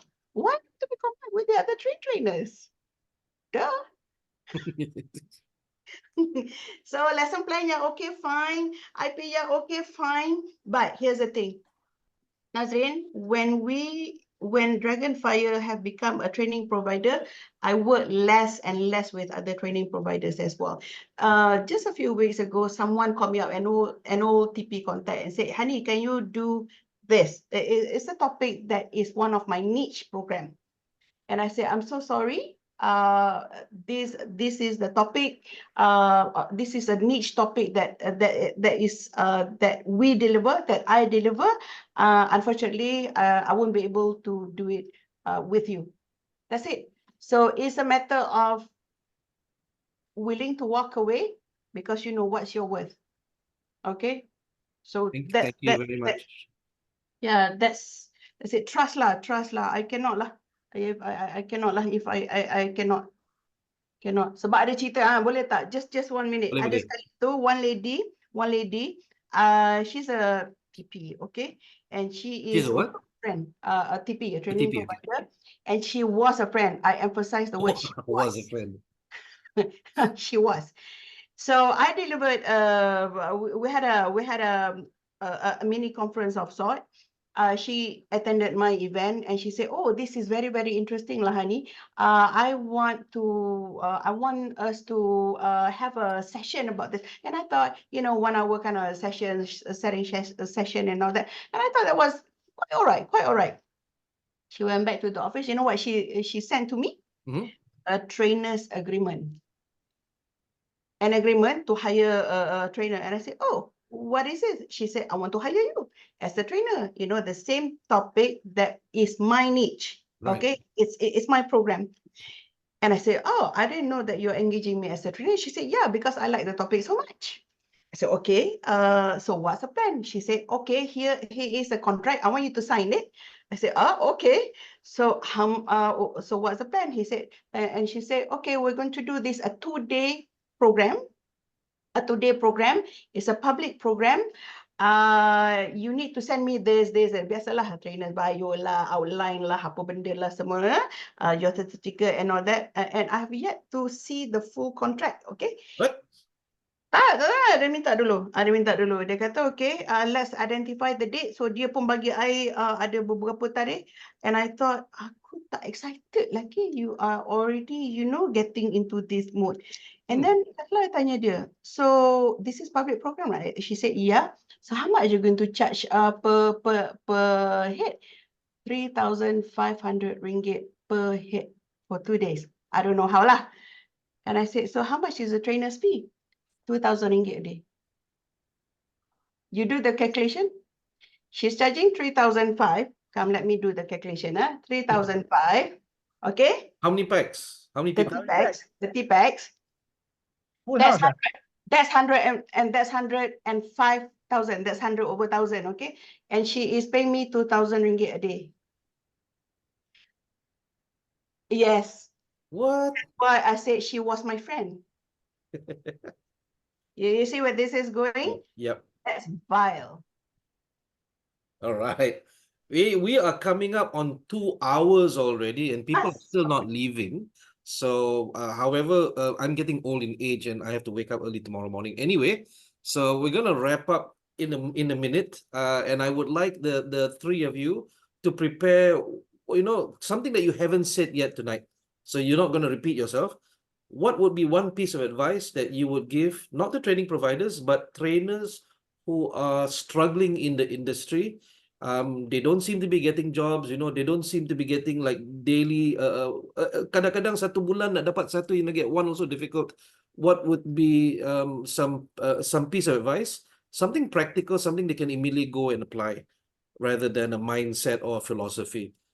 So before, I'll give you guys time to think about that, but there's a couple of questions I wanted to address. Sharina Razali says, given the rates, how do we decide to go from being a freelancer to a full-time trainer? I'm not going to say it depends, because I went through that process myself. So you have to figure out, in my opinion, you have to figure out how much time are you willing to sacrifice from your job. Okay, so when I was with my old company, I could take days off in lieu. I could take annual leave because I work weekends. That's one of the reasons I left. I work 7 days a week. So I work weekends, which means that the next week when the course is over, our courses were 5 days long or 2 weeks long. It was never 2 days, which surprised me when I came into the industry. Kursus 2 hari saja. That was weird. We used to do like 5-day stretches, 2-week stretches. So I used to work 2 weekends, and I would take those days off in lieu. So on a weekday, Monday, Tuesday, I would stay at home lah. But here's the problem. I stay at home. My wife's at work. My kids are at school anyway. So might as well I sell those days. If you don't have visibility of when you are free, then try and do weekends. Partner up with a training provider to do small public workshops. Nowadays, you have things that we didn't have back then. You got Zoom. You can do virtual classes. NTW is fantastic.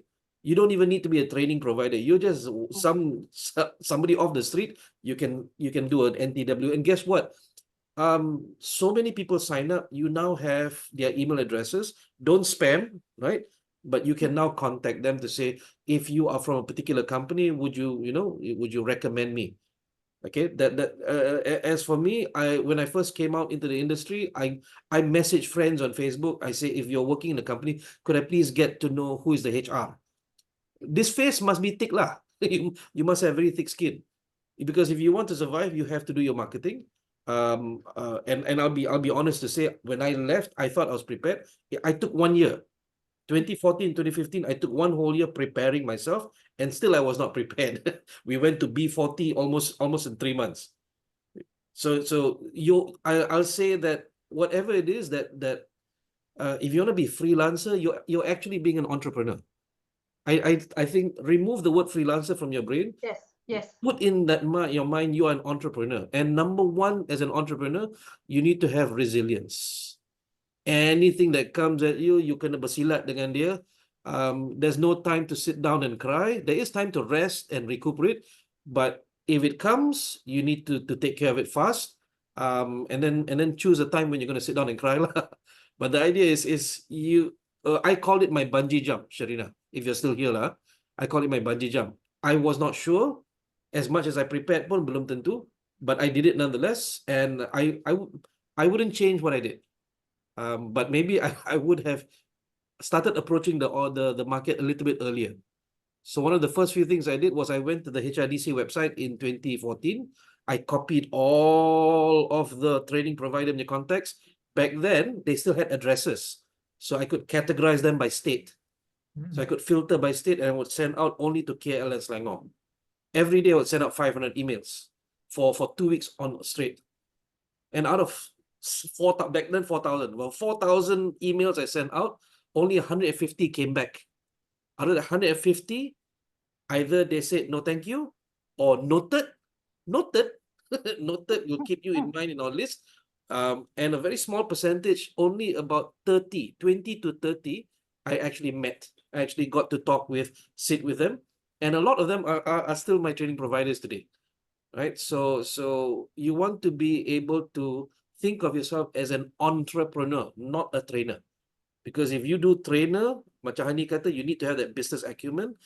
Then trainer, the problem with trainer is trainer got ego. Why nobody want me? But entrepreneur, the ego they keep in the backpack and they just keep going. So if you have this mentality, think of it as being an entrepreneur, not as a trainer. So that's the one question that I saw we didn't cover. There was another question, I think Susan, but I think Tuazman already answered that. I like to answer as well. TP always like to ask trainer for block our dates months ahead, but when approaching the set date, they will defer forward multiple times. What is a good rescheduling time that we can expect for TP to revert? So this is case by case basis, but my interactions with trainers, some as training providers, some of them are here tonight attending. I will say that I use the word I soft book, and I will tell them that, you know, if any other, you must say it now, you must say it out loud. Okay, I will soft book for you. Don't say I confirm for you. I will soft book for you. If any other training provider wants that date, I will inform you, not I will ask you for permission. Those dates are mine, not yours. I will inform you. You need to manage that relationship very, very early on. Because otherwise they say, oh, kalau nanti, if anybody wants, I will ask you first. Never do that. Right? You are partners, you're not a subordinate. So and rajin lah. Every day open your Google Calendar, say, this one, how come this one still not confirmed? I can't show it to you, but my Google Calendar is coded, right? So if, for example, 20th, 21st June, it has the code, let's just say Dragonfire again. Let's just say Dragonfire is my training provider. The code will be DRG dash, and then the name of the course, DRG, name of the course, and then the name of the client if I have it. And if it is orange color, you know, you can color code your Google Calendar again. Orange color, it means it's not confirmed. If it's red, bright red, that means sudah confirmed. And I've gotten either written permission, a written confirmation via email, by WhatsApp. Okay, so confirm, I use the word confirm, then I turn it red. If it's still orange, I will follow up constantly to such an extent that they take me seriously. Okay, so you have to have that system to constantly follow up. Don't wait for them to follow up. You know why? Because training providers, they send out like hundreds of RFPs every day. They are responding to many clients every day. They it's not that they don't care about you, but basically they don't care lah. They cannot catch up. They cannot catch up with you anyway, because they're also trying to make money. They're stressing out. They need to make money. So please manage your interaction with training provider. If it comes to a point where they're not treating you well, there are 6,352 other training providers out there that you can interact with. So Susan, I hope that helps. All right, so we're coming up to the end. Anybody would like to make last comments? I'm going to see who would like to go first. Who would like Can I start first? I can go first? Okay, silakan. Okay. So this is not just for new trainers, but also for mature trainers. My would be enhance your reputation. And how do you enhance your reputation? It's either you build or you borrow. And for the new ones, you can borrow. How do I mean by borrow? Means work with people who are trainers already having a reputation. Then you can partner with them. Go into their community. That's the borrowed reputation. Build is basically there are 5 things that you can build your reputation on. So one is enhancing your skill. The acronym is SPEAK. That's how we taught people. Skills, practitioner, experience, attitude, and knowledge. So those are the 5 that can enhance your reputation. The one thing that you don't want to do to enhance your reputation is don't steal reputation. So it's a no-no. So what do I mean by steal? One is you buy the reputation. I mean, you know, all these awards, you know, all these, educator, millennium educator of the year, you know, 25 trainer. people. Apa dia? Master trainer. Master trainer, but rupanya beli. And all these awards are all false reputation. All right, and these are, I consider, stealing reputation. Yeah. Number 2 is when you steal is when you lie about your reputation. Yeah? So build your reputation enhance your reputation by building or borrowing it. For the new ones, you can borrow it. For the mature ones, continue building your reputation. And those are the 5 areas.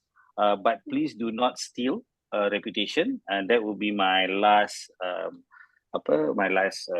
words lah for tonight.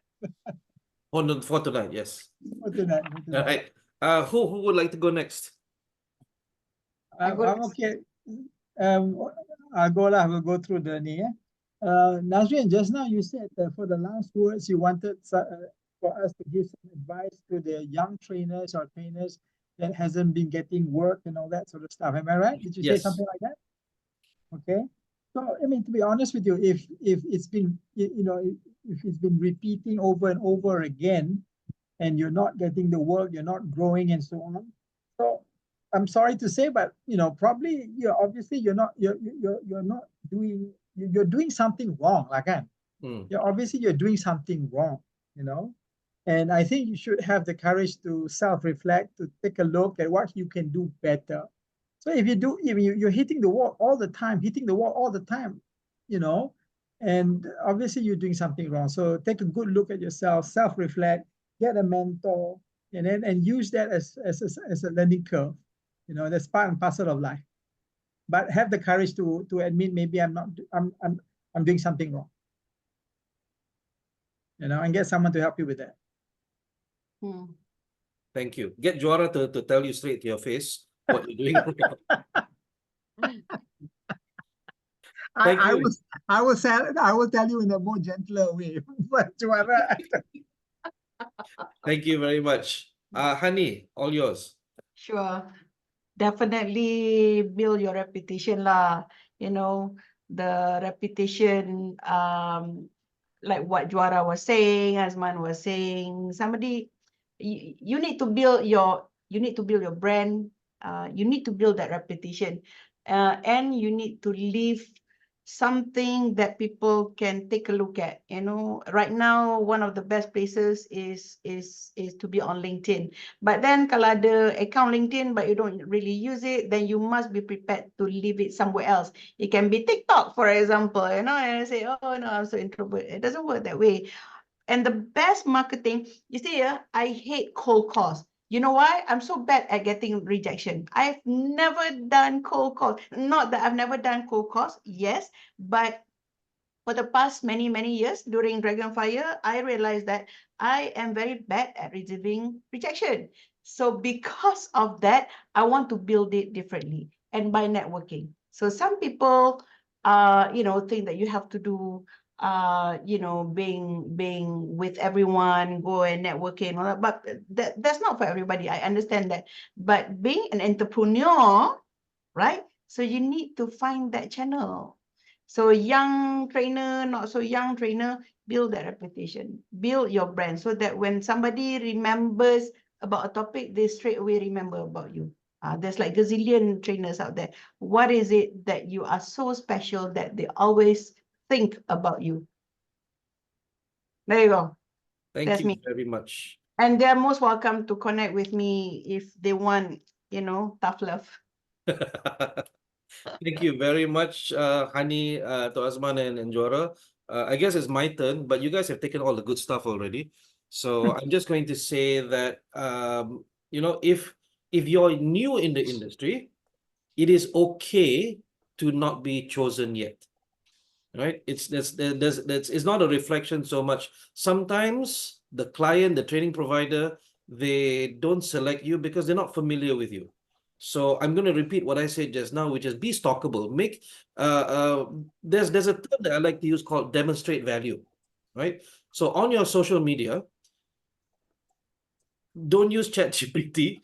Okay, don't use ChatGPT. On your social media, have your voice, share your knowledge with people, write simple, short articles, and even if they're not to be read, just write. It comes to mind, just write, because eventually that can be used as content.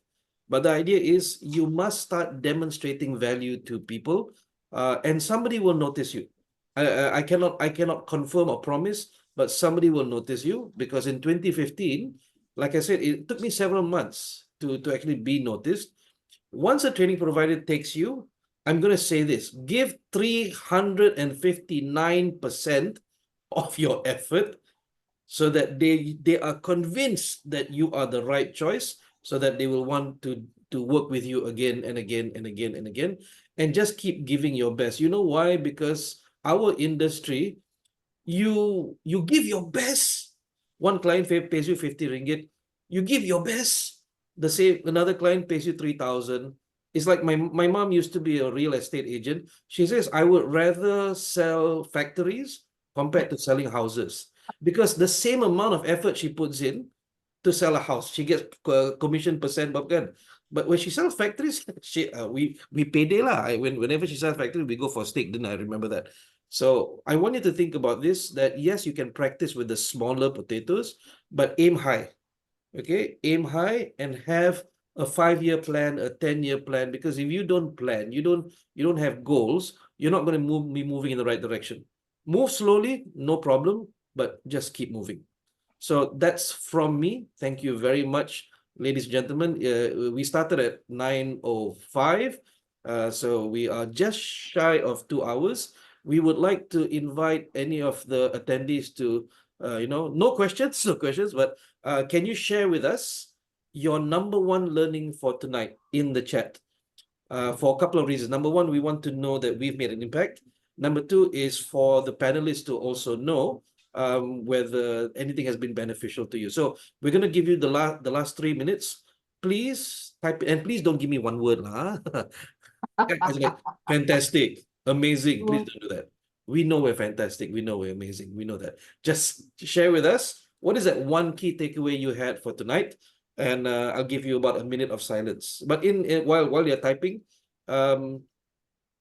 Juara, Tuazman, Hani, it sounds like people are interested in seeing you.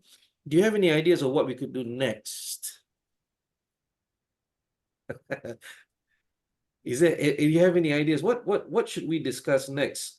I mean, this is like a super keluar sekejap right here, except that we don't have a Sharil. What do you think? What do you think? I think what we should do next is, I think we should start to look at and brainstorm or work. What's the future? You asked that question early on. What's the future of the training industry, whether it's TP or what's going on out there in the world? You know, what to expect. I think that's something that we can talk about, because I think we may not be so well versed about all that, because there's so many things happening that we in Malaysia, I think, still don't know what's going on out there. All right, thank you. Hani, any ideas? So Same we got thing. trends. So we have a suggestion there. Trends, right? Yes. Not normal training stuff, but something something forward-looking research, additional skills, global mindset, that kind of stuff, what other people are doing. So don't look just beyond our postcode lah. It's so boring. Thank boring, you. seriously. Do something. Jora, if you had the opportunity to do this again, what theme should we deep dive in? True value of a trainer. Ooh, I think nice. we have forgotten that. Yeah. A whole night just on that. Yeah. Business acumen. The business The acumen part. business acumen part. The business acumen part too, because we're supposed to be good, right? But we can't be good at everything. But we need to know.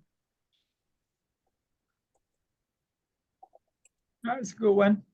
All right, so everybody's been typing in their takeaways. It looks like we have left a footprint. It is amal jariyah for us, inshallah. And this will be recorded, so hopefully we get more continuous amal from everybody watching after this. If you're watching the recording right now, thank you very much for watching. And we're going to close the night out by saying thank you to all our attendees here, those who are watching on YouTube Live, and those who are watching from sometime in the future watching this recording. We appreciate the questions that were given to us. We didn't have time to cover all of them, but we hope that we got the gist of them for you. So on behalf of the team here, we're going to say thank you very much. Have a good night, everyone. Have a good week coming ahead. Irrespective of whether you're a trainer, training provider, struggling or enjoying yourself, we wish you all the best. We make dua for you that inshallah your ship will come in, and when it does, we'll be cheering you on. Have a good night, everyone. Assalamu alaikum warahmatullahi wabarakatuh.